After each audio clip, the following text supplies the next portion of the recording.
बहुत ही शर्म का विषय है कि चुनावी दौर में व्यक्ति किस तरफ और कितना गिर सकता है, उससे मैं बहुत ज़्यादा आहत भी हूँ। और ये कहा जा रहा है कि मेरे पीएसओ ने कल वहाँ रेस्ट हाउस के अंदर शराब पी के किसी की पिटाई की। मैं आपके ध्यान में ये लाना चाहता हूँ कि मेरा पीएसओ कल वहाँ हमारे में से कोई भी नहीं था, और ये केवल बदनाम करने के लिए सारा का सारा इस प्रकार की जो वीडियो और ऑडियोज़ हैं उसको वायरल किया गया है। उसमें कहीं भी किसी वीडियो में, किसी ऑडियो में मेरे ना तो मेरा पीएसओ बोल रहा है, ना ही वो पीएसओ वहाँ पे प्रेजेंट है। वो केवल और केवल डॉक्टर राजन सुशांत जी इसका पॉलिटिकल माइलेज लेने के लिए इस प्रकार का काम कर रहे हैं, जो कि बहुत ही दुख वाला विषय है। और मुझे ये भी बताया गया है कि जो कर्मचारी है उसने इतनी ज़्यादा शराब पी रखी थी कि उससे बोला भी नहीं जा रहा था, और उसने जो वीडियो वायरल किया उसको देखें ध्यान से तो उसमें ये पता चलता है कि उस जो वो अधिकारी है उसने शराब पी हुई है और उसको कुछ पता नहीं चल रहा। इसलिए मेरा केवल निवेदन इतना है, राजनीति करिए लेकिन राजनीति का स्तर इतना न गिराइए जिसके कारण से आपको अपने आप से शर्म आनी शुरू हो जाए। एक चीज़ मैं और भी ऐड करना चाहता हूं कि सुबह उस अधिकारी ने मेरे पीएसओ को फ़ोन किया है और पीएसओ से उसने माफ़ी मांगी है, और एक जो है हमने उसकी रिकॉर्डिंग भी रखी है जिसमें उसने ये माना है कि आपका नाम मेरे से गलती से लिया गया है, मैंने पीएसओ का नाम मेरे से वैसे बोला गया है। और मुझे ऐसा लगता है उसने पुलिस में भी ये स्टेटमेंट दी होगी। तो मैं ये चाहता हूं कि डॉक्टर राजन सुशांत जी या उनका बेटा इस प्रकार की घिनौनी हरकतें ना करें। लोग इस बात का जवाब देंगे।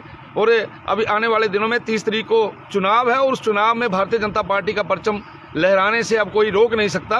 ये केवल और केवल षड्यंत्र जो है वो रचे जा रहे हैं। और कुछ लोगों की बात की जा रही है, वहाँ कुछ लोगों के बारे में बोला जा रहा है पता नहीं किस पार्टी के थे, पता नहीं डॉक्टर राजन सुशांत जी ने भेजे हुए थे, पता नहीं वो किस प्रकार का। मेरे को तो मैं बड़ा ज़्यादा इस बात से परेशान हूँ कि किसी व्यक्ति का नाम नहीं, कोई कुछ नहीं, और फिर पार्टी को बदनाम करने की ये कोशिश की जा रही है, जो कि एक शर्मनाक घटना है। तो एसडीओ से जो लोग मिले वो कौन हो सकते हैं जिन्होंने आपका नाम लिया या आपके? मैं जानता नहीं हूँ, मेरे को मालूम नहीं है कौन है वहाँ पे। अब किसी का जा तो वो एसडीओ नाम लेता, किसी का बताओ वो मेरे पीएसओ का नाम ले रहा है कि मेरे पीएसओ ने पिटाई की है, पीएसओ ने शराब पी हुई थी। पीएसओ मेरा कोई शराब नहीं पीता।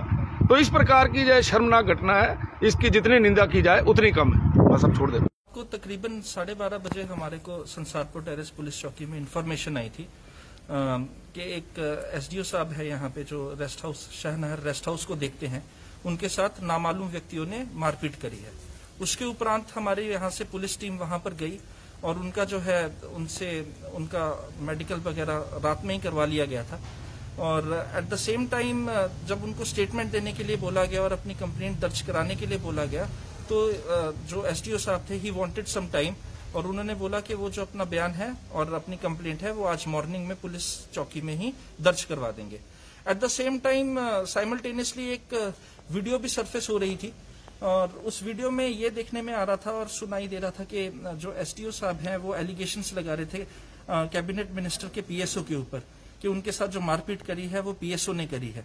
और आज उपरांत जब इंक्वायरी करने के लिए इनको हमने एसडीओ साहब को यहाँ पे बुलाया, और उस टाइम पे जब उनसे पूछताछ शुरू करी तो उन्होंने इस चीज को बड़े क्लियरली बताया है कि जो पीएसओ उन्होंने वर्ड कल यूज किया था वो रॉन्ग कॉनोटेशन में यूज किया। पीएसओ के साथ इनके जो कैबिनेट मिनिस्टर के पीएसओ हैं उनके साथ इनके काफी अच्छे संबंध है और बहुत अच्छे से जानते हैं, और इन्होंने ये बताया कि वो व्यक्ति वहां पे मौजूद नहीं थे। इनको शक है 3-4 व्यक्तियों पे जिनके बारे में इन्होंने बताया, और इन्होंने ये भी चीज बोली थी कि वो कोई प्रेस सेक्रेटरी थे या प्रेस सेक्रेटरी ऑफिसर थे, जिसका कॉनोटेशन इन्होंने जल्दबाजी में गलत यूज कर दिया है। तो अभी इसी चीज पे हम जो है इन्वेस्टिगेशन चल रही है कि वहां पे जो 4 व्यक्ति थे वो कौन थे। उनमें से एक जिनके ऊपर इन्होंने हुलिये के तौर पे जिसको बताया था, उस व्यक्ति को भी हमने यहाँ पे बुलाया, बट जब इनको पूछा गया कि क्या ये वही व्यक्ति है तो उस चीज से इन्होंने जो है इनकार किया। और इन्होंने आज ही जो है हमारे पास एक रिटर्न एप्लीकेशन दी है जिसके बारे में अभी हमने जो हमारे पास आई है, और आगामी जो कार्रवाई है वो हमने शुरू कर दी है।